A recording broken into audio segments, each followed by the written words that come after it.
આ બધો હું જૂનો બાલ બતાવસ, કઈક નવો બતાવ ને. આજ બધું નવું હે ભાઈ. નથી જોવું મારે આવું. હું થયું એલા? આ ગ્રાહક ને ગમે એવો નવો માલ બતાવે તું એમ જ કહીએ જૂનો હે જૂનો. હવે મને સમજાતું નથી મારે શું કરવું.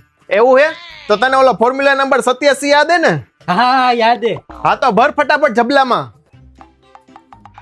ઓ ભાઈ 5-6 પેન્ટ હારા કાઢી દે ને. હા ભાઈ બતાવી દો. જો એટલે આવા હું જૂના બતાવસ, કઈક નવા બતાવ ને. નવું જોવે ઉભા રહ્યો, તમને નવું બતાવું. જો આ બધા અત્યારે હું લેટેસ્ટ પેન્ટ આવ્યા, નવાય નવા હે. જો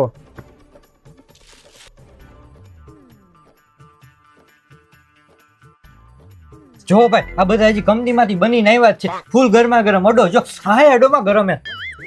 હા ભાઈ તારી વાત સાચી હો, માલ એક નંબર હે. એક કામ કર, પેક કરી દે પાછે. હા ભાઈ હાલ્યો આ કંપનીની કોથળીમાં તમને નાખી દો બધાય હું, એટલે કોકને સારું લાગે. હાલ્યો. હા રેડી હાલ. કેટલા આપવાના? ખાલી 9000 રૂપિયા આપો ને ભાઈ. હા હાલે તારા 9000. જોયું ને મારો ફોર્મ્યુલા નંબર 87? જૂના પેન્ટ બધા જબલામાં નાખી દીધા, નવા બધા ગાડામાં નાખી દીધા. વેચાઈ ગયા ને બધા જૂના પેન્ટ. બધા ગ્રાહકને એમ હોય કે નવા પેન્ટ હે ને જબલામાં ભર્યા હોય. લઈ ગયો ને બધા જૂના પેન્ટ. મારામાંથી કંઈક શીખ. વાહ કેવલભાઈ વાહ, તમે કયો એ સાચું જ. એક મને એવો ફોર્મ્યુલા આપો ને તો મારા દીકુના બાપા માની જાય. હા હવે એક દી એવો ફોર્મ્યુલા અપનાવો ને આની દીકુ એને મૂકીને જ ભાગી જાય.